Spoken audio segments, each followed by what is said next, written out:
Asia tour শেষ এবং ফ্লিকের football ঠিক যা করার কথা প্রি সিজন এক্স্যাক্টলি তাই করছে। ৩ ম্যাচ ১৫ গোল। গত সিজনে ঠিক যেই জায়গাতে আমরা শেষ করছিলাম মনে হইতেছে এই সিজনে এক্স্যাক্টলি ওই জায়গা থেকে আবার শুরু করতেছি, না কোনো পজ অর নাথিং এলস।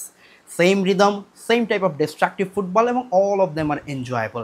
মানে ফুটবল দেখলে আপনার মন ভরে যাবে, এই টাইপের ফুটবলই বার্সা খেলছে। নাও আই নো যে দলগুলোর এগেনস্টে বার্সা খেলছে এগুলো হাতি ঘোড়া টাইপের কোনো টিম না। আমি নিজেও এক্সপেক্ট করতেছিলাম আর একটু ভালো টিম যদি চুজ করে বেটার হতো। বাট যেহেতু এশিয়া ট্যুরের ব্যাপার, সুতরাং অবশ্যই এখানে ফাইন্যান্সিয়াল ব্যাপার স্যাপার জড়িত ছিল। টাকা পয়সা ভালো না পাইলে বার্সা এশিয়াতে এসে এই জায়গায় খেলার কথা না। বাট আরেকটু ভালো টিম হলে ভালো লাগতো। But at the end of the day friendly is friendly, এটা নিয়ে খুব একটা মাথা ব্যথা না করি। বাট প্রি সিজনের এই পুরা ট্যুরের মাঝখানে সবচাইতে ইমপ্রেসিভ পারফর্মার কে, যদি এই কোশ্চেন আপনারা করি, আই গেস যে এইটার আনসার যথেষ্টই কঠিন হবে। ইনফ্যাক্ট এক একজনের আনসার এক এক রকম হওয়াটাই খুবই স্বাভাবিক। আমি যে প্লেয়ারটারে পিক করবো দ্যাট ইজ ডেফিনেটলি গাভি। আই মিন ইয়েস, সে হচ্ছে কি সম্ভবত আমি যদি ভুল না করে থাকি এই পুরা ট্যুরের হায়েস্ট স্কোরার গাভি। বাট যেই কারণে আমি গাভিরে পিক করতেছি সেইটা হইতেছে অবশ্যই তার যেই কনটেক্সটটা ছিল যে গত সিজনের আগে সে আসছে ইনজুরি থেকে, গত সিজনটা খুব একটা ভালো যায় নাই। মানুষজন অলরেডি কোশ্চেন করতেছিল যে এই গাভির দলে এক্স্যাক্টলি রোল কি, কোন পজিশনে খেলাবো আমরা। বিকজ ইনজুরির আগে সে যে পজিশনে খেলতো সেটা ছিল এক্স্যাক্টলি এই মুহূর্তে পেদ্রি যে পজিশনের খেলে সেইটা, ডিয়ংয়ের পাশে দুজন মিলে ডবল পিভট খেলে এবং আরেকটু নিচের দিকে খেলে। বাট পেদ্রি যে লেভেলের পারফরমেন্স গত সিজনে দিছে, দ্যাট ইজ নো কোশ্চেন যে এই জায়গায় অন্য কেউ এসে পেদ্রির পজিশনটা নিয়ে যাবে। তো গাভিকে কোন রোলে খেলাবে, দলে আদৌ জায়গা আছে কিনা, বা গাভির ক্ষেত্রে যেটা হয় অফ দ্য বলের মুভমেন্ট নিয়ে, ইন্টেন্সিটি নিয়ে, প্রেসিং নিয়ে অনেক আলাপ আলোচনা হয়। বাট অন দ্য বলে তার ক্যাপাবিলিটি কেমন এটা নিয়ে মানুষ প্রায় প্রশ্ন তোলে। বাট মানুষের প্রশ্ন উঠুক আর না উঠুক, একটা বিষয় কিন্তু খুবই কমন, যখন গাভি ফুল ফিট, যখন গাভি একদম রিদমে থাকে, তখন সে ক্লাবের হয়েও ডাক পায় এবং প্রশংসাও পায় কোচদের, জাতীয় দলের হয়েও ডাক পায়, প্রশংসাও পায়। সো এই জায়গাতে যাদের আসলে চেনার কথা যে এক্স্যাক্টলি গাভি প্লেয়ার হিসেবে কেমন, তারা ঠিকঠাক মতন চিনলেই হয়। বাট এই প্রি সিজনের কথা যদি বলি, অবভিয়াসলি আমার কাছে মনে হয়েছে গাভির মধ্যে এর আগে যেটা ছিল খানিকটা হইলো একটা ওয়াইল্ড ব্যাপার স্যাপার ছিল, অত বেশি রিফাইন্ড মনে হইতো না। এই প্রি সিজনে তার অ্যাকশনগুলো আমার মনে হয়েছে আগের চেয়ে খানিকটা হলেও পলিশড হয়েছে। পার্সোনালি আমার যেটা মনে হয় এই সিজনে গাভির জন্য একটা বিশাল বড় হিউজ সিজন হইতে যাইতেছে। সে তার রোল খুঁজে পাবে, দলে তার যে গুরুত্ব সেটা বোঝায় দিবে। আমি এটা বিশ্বাস করি, শুধুমাত্র জাস্ট অন্ধবিশ্বাসের কারণে বলতেছি না, আমি বারবার এটা বিভিন্ন পোস্টে রিপিট করছি। এসিএল ইনজুরি থেকে ফিরছে, আসলে এটা সকল প্লেয়ারের ক্ষেত্রে হয় যে একটা সিজন লাগে সে তার পুরাতন রিদম ফিরে পাইতে।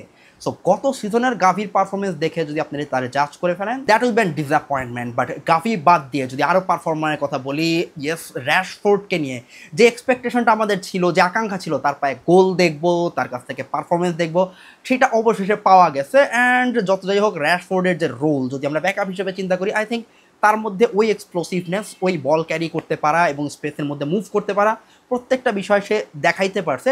We should be satisfied with that. But গাভির পরে যেহেতু বলতেছিলাম সবচাইতে ইমপ্রেসিভ পারফর্মার কারা, যাদের নিয়ে আপনি এক্সপেক্ট করেন নাই, যাদেরকে আপনি লিস্টে রাখেন নাই, যাদের প্রতি এত বেশি এক্সপেকটেশন ছিল না, তার মাঝখানে আমার কাছে যেটা মনে হয়েছে দ্যাট ইজ ডেফিনেটলি রুনি বার্গস। 2 মিলিয়নে কেনা প্লেয়ার অ্যান্ড একই সাথে ইনজুরি একটা বাজে হিস্ট্রি আছে এবং সবাই অ্যাকচুয়ালি একই সাথে চিন্তা করতেছিল যে এর কি বার্সা বি টিমে পাঠাবে নাকি মূল দলের সাথে রাখবে, মূল দলে রাখলে তার স্পেস আসলে কোন জায়গায়, কোন পজিশনে খেলাবে।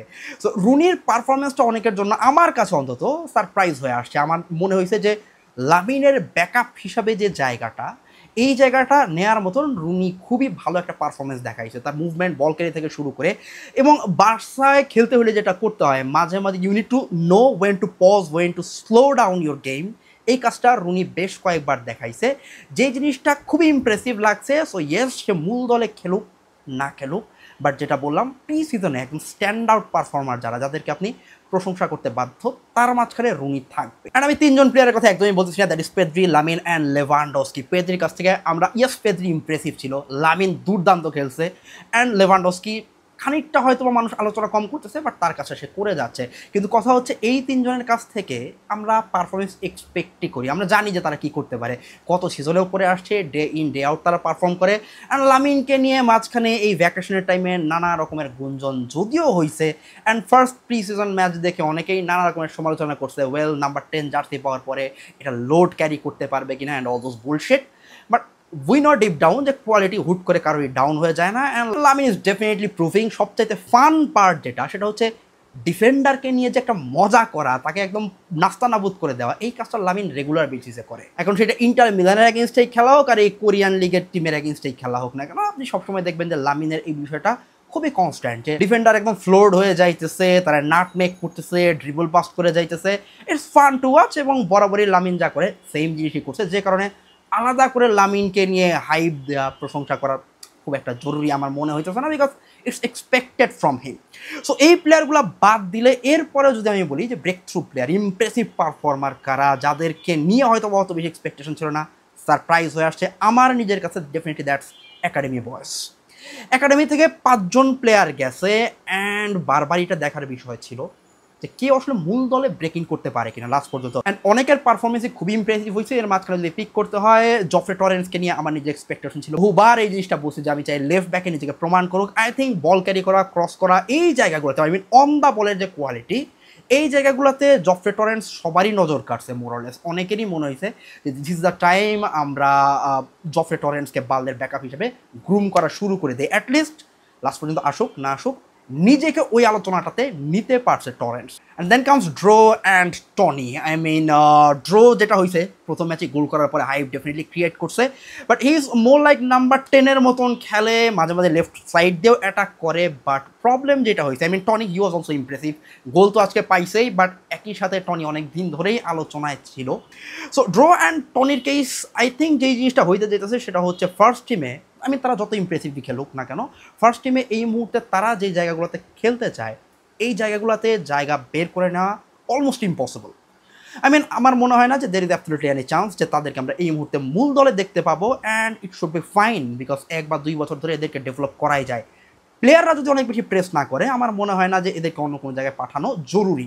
যে কয়টা রিপোর্ট আমি এখন পর্যন্ত দেখছি, সবাই বলছে যে ড্রো অ্যান্ড টনি, ইনফ্যাক্ট জফরে, এদেরকে হয় মূল দলের ডাইনামিকে রাখা হবে, আর না হলে হয়তো বা বার্সা বিতে পাঠানো হবে, অথবা দুইটার কম্বিনেশন। দ্যাট মিনস ট্রেনিংটা হয়তো মাঝে মাঝে তারা ফার্স্ট টিমের সাথে ট্রেনিং সেশনে যোগ দিবে, আবার একই সাথে বার্সা বিয়ের যখন খেলা থাকবে ম্যাচগুলোও খেলবে, এইভাবে একটা ডাইনামিকের মধ্যে রাখা। সো এই মুহূর্তে খুব বোল্ড প্রেডিকশন আমি করতে চাই না, বাট যদি একদম লং টার্মে ওয়াইল্ড কোনো কিছু আমি যদি ইমাজিন করতে চাই, আমার কাছে যে জিনিসটা মনে হয় হচ্ছে ড্র হচ্ছে খুবই ভালো একটা নাম্বার 10 হিসেবে হয়তো বা ডেভেলপ করবে। ইটস মোর লাইক অলমো যে রোলে খেলে, এই রোলটা ড্রোর জন্য পারফেক্ট, তার যেই টাইপের profile, movement and everything.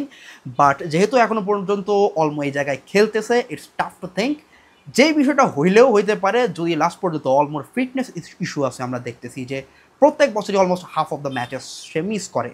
So in the long shot, আমি আজকের বা এই সিজনের কথা বলতেছি না, ইন দ্য লং শট যদি লাস্ট পর্যন্ত অলমোকে বিক্রি করে দিতে হয় অ্যান্ড ড্রো যদি নিজেকে ওই পর্যায়ে নিতে পারে, maybe that is the spot যেই জায়গাতে ফার্মিনের সাথে সে হয়তো বা মিনিট শেয়ার করতে পারে। আমি আবার বললাম, এটা একদম লং শটে আমি বলতেছি, এই মুহূর্তে কোনো পসিবিলিটি নাই। Same thing about Tony. I think Tony অনেক বেশি ডাউন সাইড দিয়ে মুভ করে, সো লামিনের ভালো ব্যাকআপ হইতে পারে। রুনি অ্যান্ড টনি দুইজনের মাঝখানে হয়তো একটা কম্পিটিশন হইলেও হইতে পারে, but right now academy boys তাদের আসলে যা করার কথা ছিল নিজের প্রমাণ করার, এই কাজটা তারা করে দিছে। প্রি সিজনে যেই এক্সপেকটেশন নিয়ে তাদেরকে আসলে পিক করা হয়েছিল, they have actually profit, but right now আমার মনে হয় না আসলে তাদেরকে নিয়ে আর কোনো কিছু করার আছে। অ্যান্ড সর্বশেষ আর একজনের কথা বলে অ্যাকচুয়ালি ভিডিওটা শেষ করে দেবো, দ্যাট ইজ রাফিনহা। রাফিনহাকে নিয়ে অনেকের মধ্যেই সংখ্যা কাজ করতেছে, বিকজ সবাই খুব ভালো খেলতেছে, বাট আগের সিজনে যেই লোকটা এই লেভেলের ওভার পারফর্ম করলো, এই লেভেলের গোল অ্যাসিস্ট করলো, তার কাছ থেকে এরকম গোল অ্যাসিস্ট কেন পাওয়া যাচ্ছে না? পার্সোনালি এখনও পর্যন্ত জিনিসটা ফিগার আউট করা টাফ, বাট ফ্লিক যে কাজটা করছে বেশ কয়েকবার কিন্তু রাফিনহাকে খানিকটা হলেও সেন্ট্রাল এরিয়াতে নিয়ে আসছে, অ্যান্ড আমার কাছে মনে হয় নাই যে এই বিষয়টা খুব একটা স্যুট করতেছে। আই মিন একটা প্লেয়ারকে আপনি যে কোনো জায়গায় খেলা দিলেই ভালো করবে এরকম না, অনেকেই আলাপ আলোচনা করতেছে একই সাথে যদি র্যাশফোর্ড খেলে, রাফিনহা খেলে এবং লামিন খেলে তাহলে কেমন হয়। আই মিন 3 জন অ্যাটাকার খেলতেছে সামনে, দেখতেই ভালো লাগে যে রাফিনহা খেলতো সেন্ট্রাল পজিশনে অ্যান্ড লামিন ডান দিকে, বাম দিকে র্যাশফোর্ড। বাট এখনও পর্যন্ত যা একটুখানি খেলা দেখছি, আমার কাছে মনে হয় না যে রাফিনহা সেন্ট্রাল এরিয়াতে খুব বেশি কমফোর্টেবল, বা যখন রাফিনহা সেন্ট্রাল এরিয়াতে আসতেছে বালদে যেইভাবে গেমটা মুভ করে তার সাথে ওই সেম জিনিস হচ্ছে। আমরা যদি খেয়াল করি, বার্সার ডাউন সাইড যতখানি অ্যাক্টিভ ছিল ওই তুলনায় কিন্তু লেফট সাইডকে আমরা অত বেশি অ্যাক্টিভ দেখি নাই। So still early days, flick হয়তো কিছু একটা ফিগার আউট করবে, সিজন যাইতে যাইতে বহু নতুন কম্বিনেশন আমরা দেখতে পাবো। বাট আপ আনটিল নাও যেই মেগা ড্রিম অনেক বার্সা ফ্যান দেখে যে র্যাশফোর্ডকে লেফট সাইডে অ্যান্ড রাফিনহাকে নাম্বার 10 রোলে নিয়ে আসা অলমোর জায়গাটাতে, আমার কাছে এখনো পর্যন্ত প্রি সিজনের ম্যাচ দেখে মনে হয় নাই যে ওই দিকে গেলে বার্সা খুব একটা ভালো রেজাল্ট বের করে নিয়ে আসতে পারবে।